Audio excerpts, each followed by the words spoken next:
दोस्तों स्वागत है अधिकारी जीएस चैनल में। तो पॉलिटी की सीरीज में हम देख रहे थे, तो हमने संविधान की प्रस्तावना या उद्देशिका की विषय वस्तु को हमने समझ लिया है, उसके महत्व को देख लिया है और कौन कौन से निर्णय आए थे सुप्रीम कोर्ट के और सुप्रीम कोर्ट ने क्या क्या बोला था उसके बारे में हमने अध्ययन कर लिया है। अब चलते हैं, देखते हैं कि जो आयोग है या यूपी में यूपी में, उत्तर प्रदेश में जितने भी एग्ज़ाम होते हैं उसमें जो टॉप के एग्ज़ाम हैं तो उनमें कौन कौन से क्वेश्चन पूछे गए हैं संविधान की उद्देशिका से, तो उसके बारे में हम लोग देख लेते हैं। क्वेश्चन सारे देख लेते हैं। तो ये PYQ है, तो इसी में से घुमा फिरा के ही क्वेश्चन पूछता है सारे एग्जामों में। ठीक है, तो देखते हैं पहला क्वेश्चन इसमें क्या है। पहला क्वेश्चन है इसमें कि निम्नलिखित में से कौन सा शब्द भारतीय संविधान की प्रस्तावना में उल्लेखित नहीं है। तो कौन सा शब्द उल्लेखित नहीं है, तो संप्रभुता है तो उल्लेखित है, ये लोकतंत्रात्मक है तो ये भी उल्लेखित है, पंथ निरपेक्ष है ये भी उल्लेखित है, संघीय नहीं उल्लेखित है। डी वाला आंसर सत्य है इसका कि संघीय जो है संघीय व्यवस्था का उल्लेख हमारे प्रस्तावना में नहीं है, तो इसका डी आंसर सत्य होगा। ठीक है, अगला क्वेश्चन है दूसरा। अगर आप व्याख्या पढ़नी चाहें तो इसको पढ़ सकते हैं। दूसरा है संविधान की प्रस्तावना का विधिक स्वरूप क्या है। तो हमने बताया था कि इसका विधिक स्वरूप इसको लागू नहीं करवाया जा सकता, न ही ये न्यायोचित है। ठीक है, न्यायालय में इस न्यायोचित नहीं है ये, तो ये लागू किया जा सकता है नहीं, ये लागू नहीं किया जा सकता है। विशेष परिस्थितियों में लागू किया जा सकता है, तो ये भी गलत है। तो इसका बी आंसर सत्य है कि इसको लागू नहीं किया जा सकता है। व्याख्या देख सकते हैं इसका कि, और इसमें हम आपको समझाए थे कि बेरूबारी केस जो आया था 1960 में, 1960 वाले बेरूबारी केस में कहा गया था कि जो संविधान जो है प्रस्तावना जो है संविधान का भाग नहीं है। ठीक है, और यह असंशोधनीय है, इसमें संशोधन नहीं किया जा सकता। और केशवानंद भारती में कहा गया कि संविधान जो है वो संविधान का भाग है, प्रस्तावना जो है संविधान का भाग है। ठीक है, और इसमें संशोधन किया जा सकता है। ये केशवानंद भारती 1973 में कहा गया था, 1973 वाले वाद में सुप्रीम कोर्ट ने कहा था ये। और 1995 में LIC का जो केस था, LIC केस में सुप्रीम कोर्ट ने बोला था कि जो प्रस्तावना है वो संविधान का अभिन्न अंग है। ठीक है, तो ये दो तीन बात हमने आपको थ्योरी वाले वीडियो में बता चुके हैं। ठीक, चलिए चलते हैं अगले क्वेश्चन पे। तीसरे नंबर क्वेश्चन कह रहा है कि किस वर्ष से भारत के संविधान की प्रस्तावना में दो शब्द समाजवादी और पंथ निरपेक्ष जोड़े गए। तो एक्चुअली में वो 3 शब्द जोड़े गए थे, मगर यह 2 शब्द पूछ रहा है। तो 1976, 1972, 1978 या 1979। तो ये ए वाला आंसर सही है। 42वां संविधान संशोधन 1976 द्वारा समाजवादी पंथ निरपेक्ष शब्द को जोड़ा गया था, और एक जो तीसरा शब्द था अखंडता, उस राष्ट्र की अखंडता, उसको भी ऐड किया गया था 42वें संविधान संशोधन 1976 द्वारा। ठीक है, तो ए आंसर सत्य था तीसरे का। चौथे का है कि भारतीय संविधान की उद्देशिका में कितने प्रकार के न्याय की व्याख्या की गई है। तो हमने लिख के बताया था कि कितने प्रकार के न्याय हैं। 2 दिया है, 3 दिया है, 4 दिया है, 5 दिया है। तो 3 प्रकार के न्याय हैं। कौन कौन से न्याय आपको बताया था हमने, तो सामाजिक न्याय, आर्थिक न्याय और राजनीतिक न्याय, 3 प्रकार के न्याय हैं। पूछता स्वतंत्रता कितने प्रकार की है, तो स्वतंत्रता 5 प्रकार की है। ठीक है, कौन कौन सी है, तो विचार की है, अभिव्यक्ति की है, विश्वास की है, धर्म की है और उपासना की है। ठीक है, इतने प्रकार की स्वतंत्रता जो है हमारे प्रस्तावना में दी गई है। ठीक है, तो चौथा क्वेश्चन हो गया। 5वां क्वेश्चन देखते हैं। 5वां क्वेश्चन क्या है, तो 5वां है कि भारत के संविधान में नहीं, वैसे संबंधित निम्नलिखित कथनों पर विचार करना है।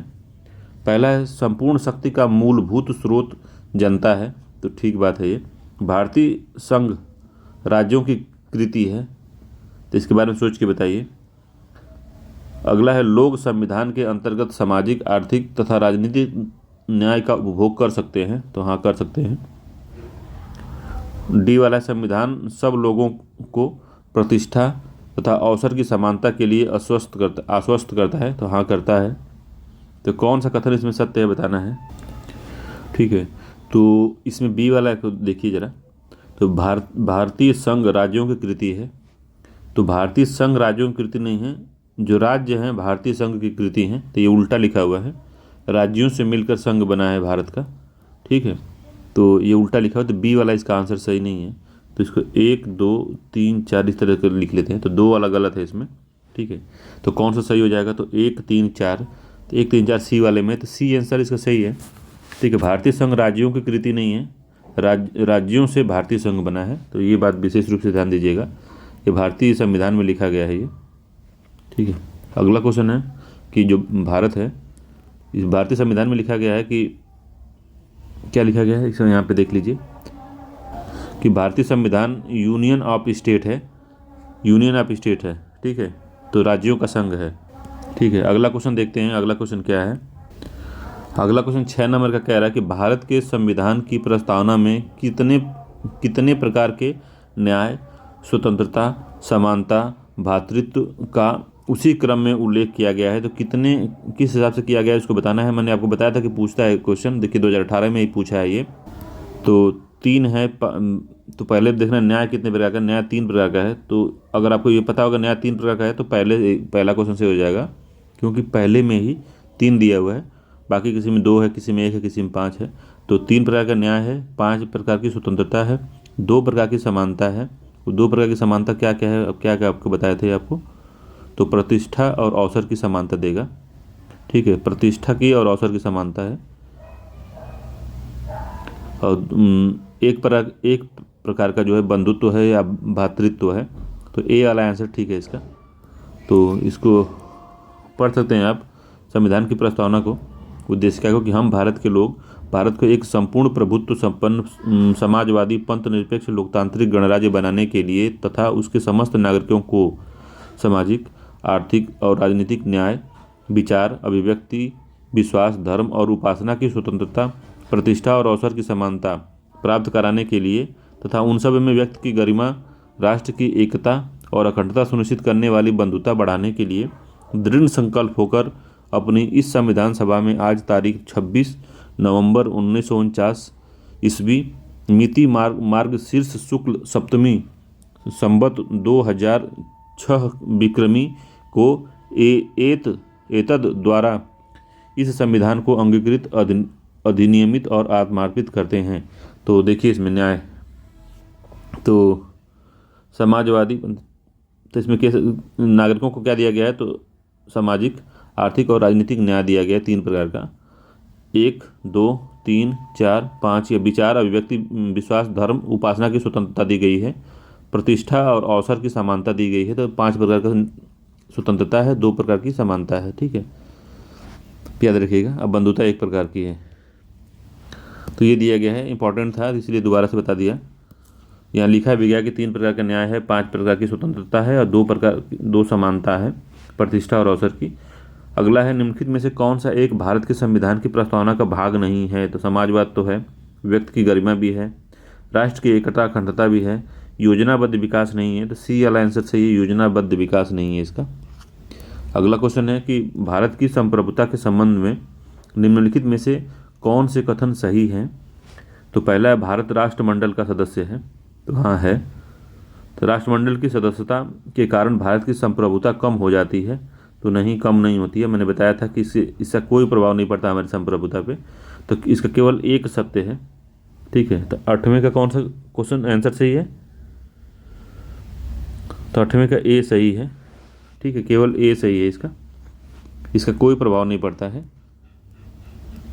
तो जो राष्ट्रमंडल की सदस्यता है वो स्वैच्छिक है, बाध्यकारी नहीं है, तथापि संविधान से अलग यह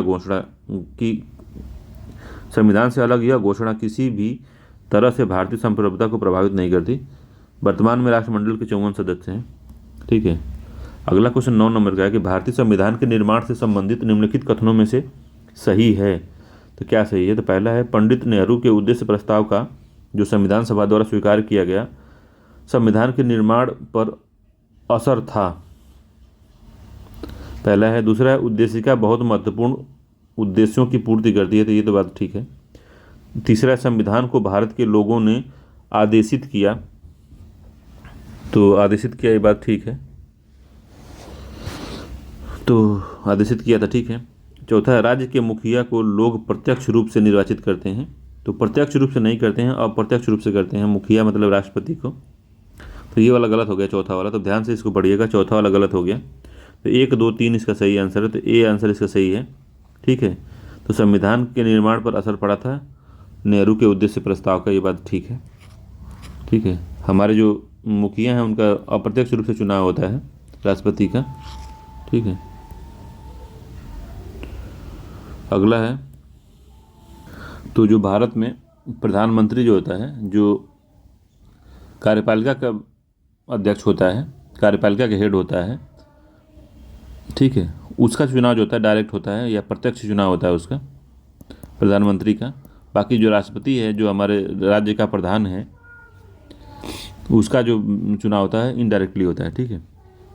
10वां है कि संविधान सभा में उद्देश्य प्रस्ताव निम्न में से किस एक के द्वारा प्रस्तुत किया गया था? तो पंडित जवाहरलाल नेहरू, तो सभी जानते हैं, बी आंसर सत्य है। अगला है, भारत के संविधान के दार्शनिक अभ्युपगम किस पर आधारित है? ठीक है, तो दार्शनिक अभ्युपगम जो है किस पे आधारित है? तो नेहरू रिपोर्ट 1928 पे, पंडित नेहरू द्वारा उद्देश्य संकल्प या ऑब्जेक्टिव रिजोल्यूशन 1947 पे, यंग इंडिया या 1922 में महात्मा गांधी का लेख इंडिपेंडेंस से, या भारतीय राष्ट्रीय कांग्रेस का पूर्ण स्वराज के लिए संकल्प 1929 के। तो ये बी वाला इसका सत्य है कि पंडित नेहरू द्वारा जो ऑब्जेक्टिव रिजोल्यूशन था, जो उद्देश्य प्रस्ताव था, तो जो नेहरू रिपोर्ट है ये संविधान सभा में 13 दिसंबर 1946 को प्रस्तुत किया गया था और इसको 22 जनवरी 1947 को संविधान सभा ने इसको स्वीकार कर लिया था, ठीक है। तो याद रखिएगा इसको, ये कई बार पूछा है ये। अगला है 12 नंबर का क्वेश्चन, देखते हैं। तो व्याख्या अगर आप पढ़ना चाहते हैं तो इसको पढ़ सकते हैं, इसमें दिया हुआ है बढ़िया से, ठीक है। व्याख्या से कई क्वेश्चन फंसते हैं, तो कहते हैं लोग कि इसको घटना चक्र या कोई PYQ लगाने से कोई फ़ायदा नहीं हुआ इस बार, तो इस तरह से वो गलत बोलते हैं। जो अगर आप व्याख्या पढ़ते हैं तो व्याख्या में ही 1-2 क्वेश्चन का आंसर अलग से छुपा रहता है, तो देखा करिए इसको। 22 नंबर क्वेश्चन है कि 26 नवंबर 1949 को अंगीकृत भारतीय संविधान की प्रस्तावना में शब्द सम्मिलित नहीं थे, तो वो शब्द निकाल दीजिए जो 42वें संविधान संशोधन 1976 द्वारा जोड़े गए थे। समाजवाद, पंथ निरपेक्ष और अखंडता, ये 3 निकाल देंगे तो पूरा मामला क्लियर हो जाएगा। तो समाजवाद नहीं था, अखंडता नहीं था, ठीक है, 2 नहीं था, तो 2 अगर 1 और 2 निकाल देते हैं तो बचता है आपका 3 और 4। तो 1 और 2 इसमें नहीं थे, वो पंथ निरपेक्ष भी दिया हुआ है, तो तीनों ही दे दिया गया इसमें, तो तीनों ही नहीं थे। तो 1, 2, 3 इसमें आंसर इसका सही होगा। तो ए आंसर सही है कि यही जो थे संविधान में सम्मिलित नहीं थे, ठीक है। तो ए वाला आंसर सही है, याद रखिएगा, कई बार बता चुके हैं इसको। व्याख्या भी आप पढ़ सकते हैं। 13वां है, मूल संविधान की प्रस्तावना में वर्णित शब्द हैं। तो सार्वभौम, धर्मनिरपेक्ष नहीं था, तो ये गड़बड़ हो गया। सार्वभौम, लोकतांत्रिक गणराज्य, तो ये हो सकता है, इसको रखते हैं अभी। सार्वभौम, धर्मनिरपेक्ष इसमें भी दे दिया, ये भी गलत हो गया। सार्वभौम समाजवाद दे दिया, तो ये भी गलत हो गया। तो इसका बी आंसर सही है, यही वर्णित था कि सार्वभौम है और लोकतांत्रिक गणराज्य है भारत, ठीक है। तो बी आंसर सही है 13वें का। 14 नंबर क्वेश्चन कह रहा है कि संशोधन के उपरांत भारतीय संविधान की प्रस्तावना में अब निम्न 5 पदों का उल्लेख है, तो इन पदों का सही क्रम निम्नलिखित संकेत के आधार पर निर्दिष्ट कीजिए। तो उनको भी सही क्रम में लगाता है, इसलिए थोड़ा सा याद रहना चाहिए, मोटा मोटी तो याद रहना ही चाहिए। तो लोकतांत्रिक, सार्वभौम, धर्मनिरपेक्ष, समाजवाद और गणतंत्र, इनमें किस तरह से है इसको बताना है आपको कि इनका जो है क्रम कैसे है। तो अगर पढ़ें तो उसको बताइए। तो सार्वभौम प्रभुत्व संपन्न सबसे पहला होता है, तो 2 सबसे पहले आएगा इसमें। तो देखिए 2 किस में, तो 2 एक ही में, तो इसका आंसर तो ए हो गया, हम समझ गए। तो 2 के बाद क्या आता है इसको समझते हैं। 2 के बाद आएगा समाजवाद आता है, ठीक है, समाजवाद, संप्रभु के बाद समाजवाद आता है, ठीक है। उसके बाद आता है धर्मनिरपेक्ष, तो 3 आ जाएगा। उसके बाद लोकतांत्रिक गणराज्य बनाने के लिए, तो लोकतांत्रिक आएगा 1, फिर आएगा 5। ठीक है, तो क्या हो गया, 2 4 3 1 5 आएगा। तो 2 4 3 1 5 ए वाले में आंसर इसका सही है। ठीक है, तो उसको भी याद रखिएगा कि हम भारत के लोग भारत को एक संपूर्ण प्रभुत्व संपन्न समाजवादी पंथ निरपेक्ष लोकतांत्रिक गणराज्य। ठीक है, तो शुरुआत का ही भाग है, उसको याद रख लीजिएगा। अगला है 26 जनवरी 1950 को भारतीय गणतंत्र की सही संवैधानिक स्थिति थी। तो क्या थी 26 जनवरी को? लोकतांत्रिक गणराज्य था या संपूर्ण प्रभुत्व संपन्न लोकतंत्र गणराज्य था कि संपूर्ण प्रभुत्व संपन्न पंथ निरपेक्ष लोकतांत्रिक गणराज्य था? पंथ निरपेक्ष नहीं था, संपूर्ण प्रभुत्व समाजवादी भी नहीं था। तो इसका बी आंसर सबसे सुटेबल है, संपूर्ण प्रभुत्व संपन्न लोकतंत्रात्मक गणराज्य था। तो 15वें का बी आंसर सत्य है।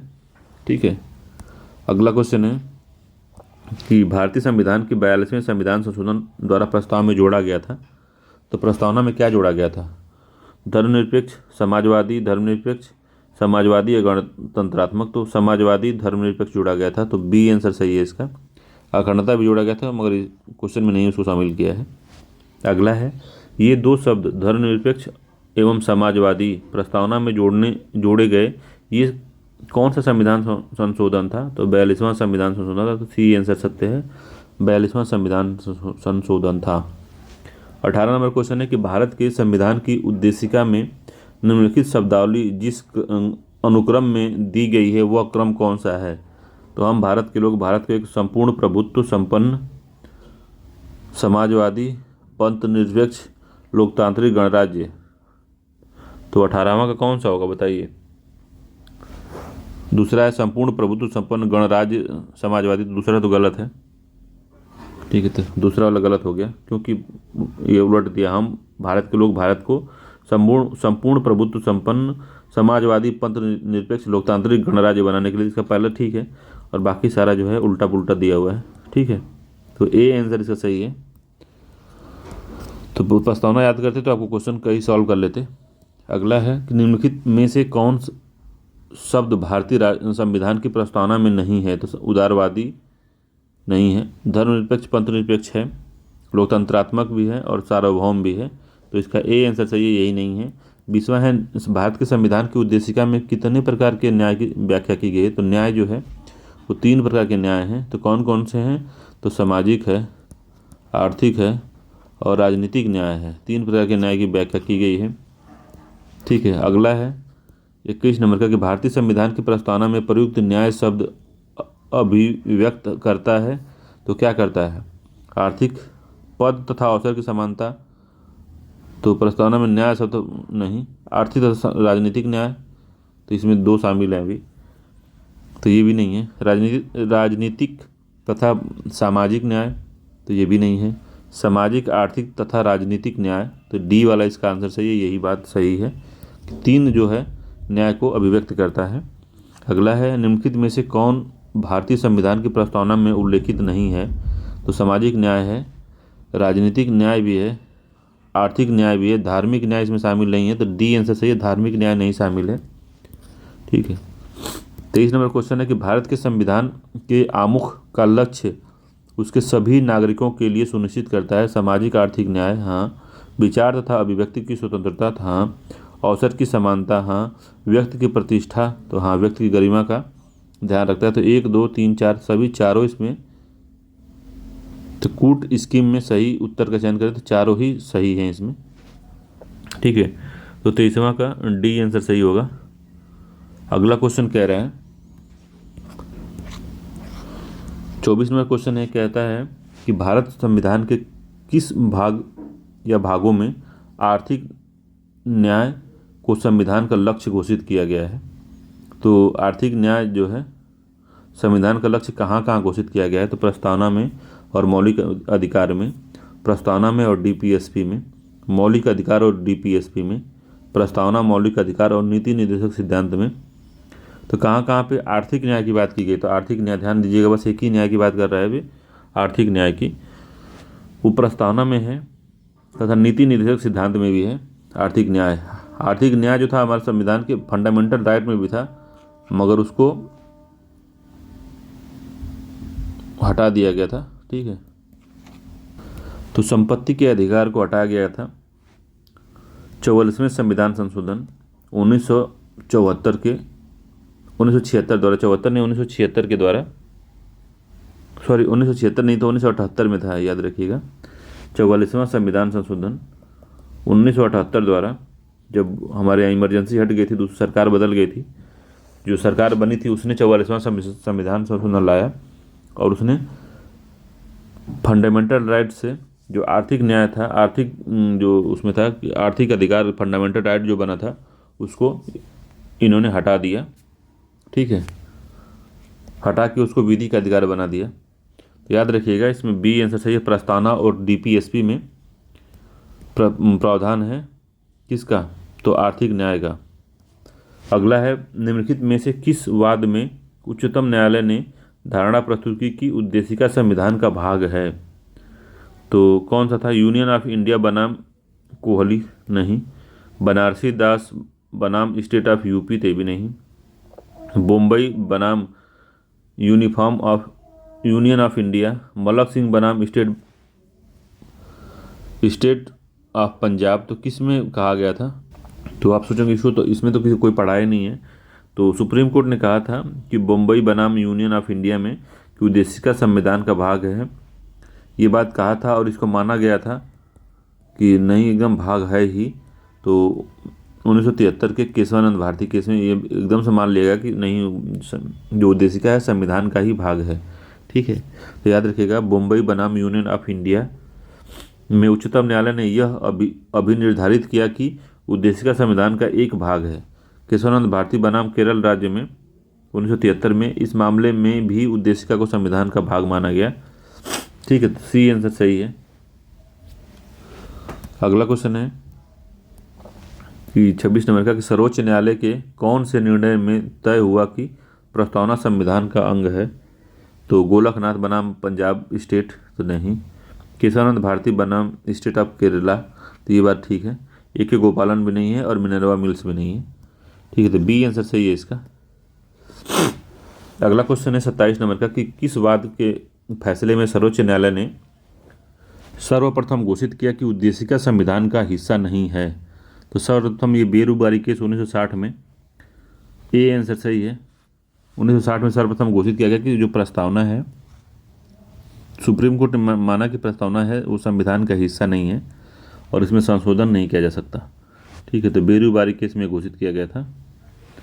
और केशवानंद भारती में या बॉम्बे केस में इसको माना गया कि संविधान का भाग है। ठीक है, 28 नंबर क्वेश्चन है कि भारत के संविधान में उद्देशिका का विचार लिया गया है। तो उद्देशिका का विचार जो है कहाँ से लिया गया है? तो इटली के संविधान से, कनाडा के संविधान से, फ्रांस के संविधान से या यूएसए के संविधान से? तो हमने बताया कि यूएसए के संविधान से लिया गया है, इसका डी आंसर सत्य है। यूएसए के संविधान से उद्देशिका को लिया गया है, अमेरिका के संविधान से। ठीक है, 29 नंबर के क्वेश्चन है कि भारतीय संविधान का कौन सा भाग संविधान की आत्मा कहा जाता है? तो संविधान की आत्मा डॉक्टर अम्बेडकर साहब ने कहा था इसको, इनको प्रस्तावना को। तो किसको कहा था उन्होंने? तो मूल अधिकार को, डीपीएसपी को, उद्देशिका को, संविधान के उपचारों का अधिकार को। तो सी को कहा था, उद्देशिका को कहा था। तो भारतीय संविधान की प्रस्तावना को संविधान की आत्मा, साउल ऑफ इंडिया भी कहा जाता है। और के एम मुंशी ने इसे राजनीतिक जन्मपत्री, पॉलिटिकल होरोस्कोप भी कहा था। ए बी पायली ने के शब्दों में भारतीय संविधान की प्रस्तावना आज तक अंकित इस प्रकार के प्रलेखों में सर्वोच्चतम है, यह विचार, आदर्श और अभिव्यक्ति में अनुपम है। तो इस तरह की बात कही गई है। तो अब व्याख्या इसको पढ़ सकते हैं। बाबा साहब ने संविधान की आत्मा किसको कहा है? तो आर्टिकल 32 को कहा है, संवैधानिक उपचारों के अधिकार को कहा है। तो मैंने बताया कि बाबा साहब ने कहा है कि संविधान की आत्मा उद्देशिका है, तो ये बात गलत है। ठीक है, बाबा साहब अम्बेडकर ने ये बात किसके लिए बोली थी? संवैधानिक उपचारों के अधिकार के लिए बोली थी, आर्टिकल 32 के लिए, कि संविधान की आत्मा है। ये किसी दूसरे ने बोला था, उसका नाम हमको याद नहीं आ रहा है, मगर उन्होंने कोई किसी ने कहा है कि संविधान की आत्मा जो है उद्देशिका है, मगर बाबा साहब संविधान की आत्मा जो मानते हैं वो संवैधानिक उपचारों का अधिकार को मानते हैं। तो याद रखिएगा। 30 नंबर क्वेश्चन कह रहा है कि निम्नलिखित कथनों पर विचार कीजिए। तो भारत एक लोकतांत्रिक राज्य व्यवस्था है, तो हाँ है। भारत एक प्रभु सत्ता संपन्न राज्य है, तो ये भी ठीक है। भारत में लोकतांत्रिक समाज है, तो ये भी ठीक है। भारत एक कल्याणकारी राज्य है, तो ये भी ठीक है। तो सभी इसमें चारों सत्य हैं। तीसरे में का डी आंसर सही है, सभी चारों ही सत्य हैं इसमें, ठीक है। अगला क्वेश्चन है 31 नंबर का है कि निम्नलिखित में से कौन सा भारत को धर्मनिरपेक्ष राज्य वर्णित करता है। तो कहाँ करता है भारत धर्मनिरपेक्ष है? मौलिक अधिकार है, संविधान की प्रस्तावना है, 9वीं अनुसूची है और राज्य के नीति निर्देशक सिद्धांत हैं। तो संविधान की प्रस्तावना है, इसको पंथ निरपेक्ष करती है, तो बी आंसर इसका सत्य है। और पंथ निरपेक्ष शब्द जो है 1946 में 42वें संविधान संशोधन अधिनियम द्वारा इसको जोड़ा गया था। 1976 संविधान संशोधन, याद रखिएगा। अगला है कि भारत के संदर्भ में धर्मनिरपेक्ष शब्द का सही भाव व्यक्त करता है कि भारत में अनेक धर्म हैं। तो ये बात ठीक है कि हैं, मगर ये धर्मनिरपेक्ष का भाव प्रकट नहीं करता। भारतीयों को धार्मिक स्वतंत्रता प्राप्त है, हाँ प्राप्त है, मगर ये धर्मनिरपेक्ष भाव प्रकट नहीं करता। धर्मानुपालन व्यक्ति की इच्छा पर निर्भर है, ये भी ठीक है, मगर ये भी व्याख्या नहीं करता, सही भाव प्रकट नहीं करता। तो भारत में राज्य का कोई धर्म नहीं है, तो यही वाला सत्य है। डी आंसर सही है 32वें का, कि भारत में राज्य का कोई धर्म नहीं है, ठीक है। अगला क्वेश्चन कह रहा है, अगर व्याख्या पढ़ना चाहें तो वीडियो रोक के आप व्याख्या इसकी पढ़ सकते हैं। अगला है कि निम्न में से किसे पंथ निरपेक्ष राज्य कहा जाएगा? जो राज्य धर्म विरोधी हो, नहीं। जो राज्य अधार्मिक हो, तो नहीं। वह राज्य जिसमें कोई धर्म न हो तथा जो धर्म के आधार पर भेदभाव न करता हो, तो ये भी गलत है। तो वह राज्य जो सभी धर्मों को राज्य का धर्म घोषित करता हो, तो ये भी नहीं है। तो इसका सी वाला आंसर सही है, सही से इसको पढ़ते हैं। तो वह राज्य जिसका कोई धर्म ना हो, तो हाँ ये बात सही है, वह राज्य जिसका कोई धर्म नहीं ना हो तथा जो धर्म के आधार पर भेदभाव न करता हो, तो यही बात सत्य है। इसका सी आंसर सही है कि वह राज्य जिसका कोई धर्म न हो तथा जो धर्म के आधार पर भेदभाव न करता हो, वही धर्मनिरपेक्ष राज्य कहलाता है या पंथ निरपेक्ष राज्य कहलाता है। अगला क्वेश्चन देखते हैं। तो सी आंसर सही था, ध्यान दीजिएगा, 34वें का। अगर व्याख्या आपको पढ़नी तो व्याख्या पढ़ सकते हैं, ठीक है। अगला क्वेश्चन देखते हैं 35 नंबर का। कह रहा है कि निम्नलिखित में से कौन सा एक भारतीय संविधान के उद्देश्य को प्रतिबिंबित करता है? तो मौलिक अधिकार, संविधान की प्रस्तावना, राज्य की नीति निर्देशक तत्व या संसद। तो संविधान की प्रस्तावना जो है भारत के संविधान के उद्देश्यों का प्रतिबिंबित करता है, उनके उद्देश्यों को प्रतिबिंबित करता है, ठीक है। तो उसकी व्याख्या आप पढ़ सकते हैं। अगला क्वेश्चन है 36 नंबर का, इसका बी आंसर सही है। 36 नंबर क्वेश्चन है, निम्न में से कौन सा शब्द भारतीय संविधान की प्रस्तावना का भाग नहीं है? तो लोकतांत्रिक है, गणराज्य भी है, समाजवादी भी है, राजनीतिक नहीं है। बी आंसर सही है, राजनीतिक नहीं है इसमें, याद रखिएगा, राजनीतिक नहीं है। तो 36वें का क्या पूछा है? निम्नलिखित में से कौन सा शब्द इसने पूछ दिया है। तो शब्द में लोकतांत्रिक भी शब्द यूज किया गया है, गणराज्य भी यूज किया गया है, समाजवादी और राजनीतिक न्याय जो है इसका भी प्रयोग हुआ है, ठीक है, इसका भी प्रयोग हुआ है भारतीय संविधान की प्रस्तावना में। तो इसमें स्टार हम लगा लेते हैं, इसमें चारों ही हमारे संविधान में इनकी व्याख्या है, ठीक है। प्रस्तावना का भाग चारों ही है। अगला है, निम्नलिखित में से किस एक का भारतीय संविधान में प्रस्तावना में उल्लेख नहीं है पूछा है। तो संप्रभु का है, समाजवादी का भी है, गणतंत्र का भी है, संघात्मक का नहीं है। डी आंसर से संघात्मक का उल्लेख नहीं है। 38वां, निम्नलिखित में से किस वाद में भारतीय संविधान के मूलभूत ढांचे की अवधारणा प्रतिपादित की गई थी? तो मूलभूत ढांचे की अवधारणा जो प्रतिपादित की गई थी, इंदिरा साहनी में नहीं की गई थी, शंकरी प्रसादवाद में भी नहीं की गई थी, रुदल शाहवाद में भी नहीं की गई थी। उपयुक्त में सही इसका आंसर सही डी है, क्योंकि जो बेसिक स्ट्रक्चर की अवधारणा जो थी, मूलभूत अवधारणा जो है, केशवानंद भारती बनाम केरल राज्य 1973 में किया गया था। इस वजह से इसका डी आंसर सत्य है। ठीक है, अगला है कि निम्नलिखित में से कौन सा एक भारतीय संविधान का दर्शन नहीं है? तो कल्याणकारी राज्य है, ये दर्शन है हमारे डीपीएसपी में। राजनीतिक समानता, तो समानता दो प्रकार की है। कौन कौन समानता? तो अवसर की समानता और प्रतिष्ठा की समानता। समाजवादी राज्य बनाने की बात है, साम्यवादी राज्य की बात नहीं करता। ठीक है, तो 39 नंबर कौन सा आंसर सही है? तो आप इस बात को समझ सकते हैं कि साम्यवादी राज्य की बात नहीं की गई, डी आंसर सही है। बाकी कल्याणकारी राज्य संविधान पूछा है ये, समाजवादी राज्य राजनीतिक समानता, तीन समूह की बात है, मगर साम्यवादी राज्य की बात नहीं है, तो डी आंसर सत्य है। कोर जो कम्युनिस्टी भाषा हो जाती है ये वाली साम्यवादी राज्य। अगला क्वेश्चन है 40 नंबर का कि भारत के संविधान के निर्माताओं का मत निम्नलिखित में से किसमें प्रतिबिंबित होता है? तो उद्देशिका में ए आंसर सही, कई बार आ चुका है। 13 दिसंबर 1946 को प्रस्तुत किया गया था, 22 जनवरी 1947 को इसको संविधान सभा द्वारा इसका स्वीकार कर लिया गया। तो संविधान की प्रस्तावना के अनुसार भारत एक क्या है? तो संप्रभु है, समाजवादी है, लोकतांत्रिक है, गणराज्य है। संप्रभु है, समाजवादी है, धर्मनिरपेक्ष है, लोकतांत्रिक है, गणराज्य है। तो यही वाला सत्य है, बी वाला, इसका बी आंसर सही है इसका। ठीक है, 42वें संविधान संशोधन द्वारा समाजवादी, पंथ निरपेक्ष और अखंडता शब्द को जोड़ा गया था, तो ये भी बात याद रखिएगा। ठीक है, अगला है संविधान की प्रस्तावना सभी भारतीय नागरिकों को निम्न में से कौन सा एक उपलब्ध कराने के लिए वादा नहीं करती? सामाजिक न्याय करती है, राजनीतिक न्याय भी करती है, विचार की स्वतंत्रता भी करती है, पूजा की समानता नहीं करती। इसका डी आंसर से पूजा की समानता की बात नहीं करता है। तो कौन सा है बात इसमें, कौन सा आंसर सही है? तो डी आंसर सही है 42वें का। अगला क्वेश्चन है 43 नंबर क्वेश्चन कहता है कि भारत के संविधान की प्रस्तावना को समानता का प्रावधान है, वेतन का, प्रतिष्ठा का, अवसर का। तो प्रतिष्ठा और अवसर की समानता की बात करता है। ठीक है, तो 2, 3 इसका सत्य है, सी आंसर सही है, 2, 3 सही है।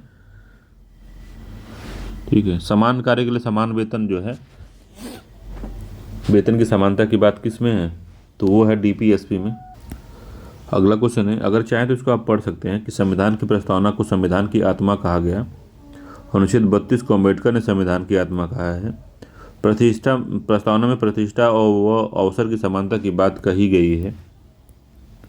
अगला 41 नंबर क्वेश्चन 44 नंबर कहता है कि भारतीय संविधान की प्रस्तावना में कितने प्रकार की स्वतंत्रता की बात की गई है? तो 7 है, 3 है, 5 है, इनमें से कोई नहीं है। तो 5 प्रकार की स्वतंत्रता की बात की गई है, सी आंसर सही है। अगला है भारत के सर्वोच्च न्यायालय ने संविधान के आधारभूत ढांचे के सिद्धांत को स्पष्ट किया था। तो केशवानंद भारती वाद बनाम केरल 1973 में। ठीक है, याद रखिएगा इसको, बी आंसर सही है इसका। अगला क्वेश्चन कह रहा है 45 नंबर का, सॉरी 45 तो हो गया, 46 नंबर का देखते हैं। 46 नंबर क्वेश्चन कह रहा है कि भारतीय संविधान में वर्णित मौलिक अधिकार की अवधारणा किस देश के संविधान से ली गई है? तो मौलिक अधिकार की अवधारणा जो ली गई है यूएसए से ली गई है, ब्रिटेन से, फ्रांस से या रसिया से? कहाँ से ली गई है ये मौलिक अधिकार? तो यूएसए से या संयुक्त राज्य अमेरिका से ली गई है, ए आंसर सही है, संयुक्त राज्य अमेरिका से लिया गया है इसको। अगला है तो 12 से 35 तक जो है मौलिक अधिकार हैं।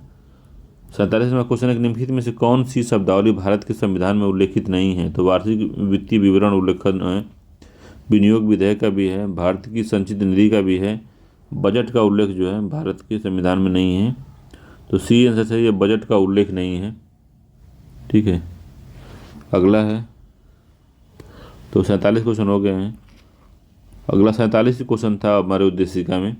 ठीक है, बाकी मिलाने वाला काफ़ी क्वेश्चन पूछे गए हैं। तो अगला टॉपिक है हमारा संविधान में अनुच्छेद, अनुसूची एवं विभिन्न भाग जो हैं उनको हम लोग देखते हैं। चलिए मिलते हैं अगले वीडियो में, तब तक के लिए नमस्कार।